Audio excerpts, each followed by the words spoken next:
Ndabuko ngesizathu sokuthi uthi mefika umelaphi wendabuko athi ilalela khipha 1000 wena uzobona, athi meselikhipha hawu sekuphelile indaba, uzokwenza yenza lento ayenzayo aze ayitsheleni enhlizweni ngoba unethemba lokuthi lento nomfuthu yakho ukuthi lento anikwe wena izomsebenzela. Ithi mayifika lapha nayithinte kabili kathathu akungathi kuyavuleka phinde kuvaleke ukuthi Mr. Mbeja lokushoko ngiyakuzwa kuyiqiniso futhi. Bakhona bela bendabuko abadlala ngabantu. Olithini sikenza sidlala ngabantu. Yeah. Angifuni ukugceka abanye abantu. Yeah. Phinde futhi nabo abantu kukho abantu abeza kithi ngoba bazothatha ama chance. Oh. Umuthi iswasho umkhuleko yonke into iyazilelwa. Okay. Kufuna uyimisela into yakho mawuyenza. Kunomuntu njengoba uchaza wena afutheka yiwena ngayi2 akubone kuvuleka bese ayayekela. Okay. Athi ngangeza umlingo mina ngenza into yabaphansi. Baba umlotsho kunabantu abakhala ukuthi sengigcina bakhala ukuthi angathula ingozi yemoto. Athi uNkulunkulu ngibukele amandla zangibukelele uyabona. Abantu mabafunde ukuthi yonke into abayenza ke emhlabeni mababike emsamo. Uyothenga imoto bika emsamo.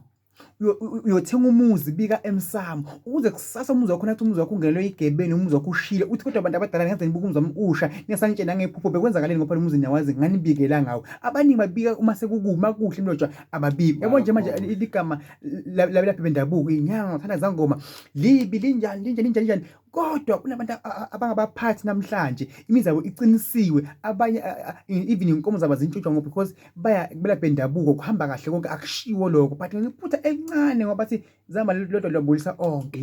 Yakubona moslo mina engisho kubantu ukuthi yonke into yenzako Mr. Mlotsha ibike emsamo ngifuna umsebenzi ngibike emsamo nguthola nithi ngothola ngihambe ngiyobonga ngoba thina asibonga ngoba izinto eningi siziyaphela emgwaqweni njengami nje before ngizobona ukuthi abantu bangivala angisakhona ukuhlola abantu abasangena eladini lami imali esahlale kimi angifuni ukuthi mina kukhona okubi engikwenzile akekho umuntu oyofika wesimame athi azohlola mina ngalala naye khona lapha eladini uyabona manje umfazi womuntu ufike kimi agula ngathi ngiyokhumula ngokugcabe ngase ngiyamhalela ngokomthetho umuntu wesilisa akamgcaba umuntu wesimame ayengekho indoda yakhe noma thiwa uzofutha umlakha njengami lanhlala khona kuyafuthwa ngibiza umakoti makoti wakami futha namuntu nangu nina abantwana balakha amantombazane anifutha nangisesinanguya awumbuki ubungcunu bakhe thina sesisuke senza izinto ngendlela esifuna ngayo. Mina indaba ayipheli ngiyacela mfowethu ukuthi usho inombolo utholakala kuyona uyisho nje kahle slowly bazokwazi ukuthi ke bayibambe ngasekhaya.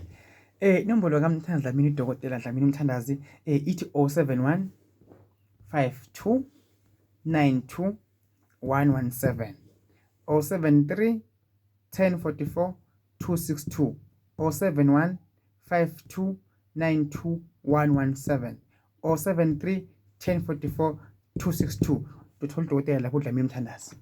Okay, awuyiphinde kokugcineleka 071 52 92 117 ilapho msakazi. Sibonga Dokotela ngesikhathi sakho.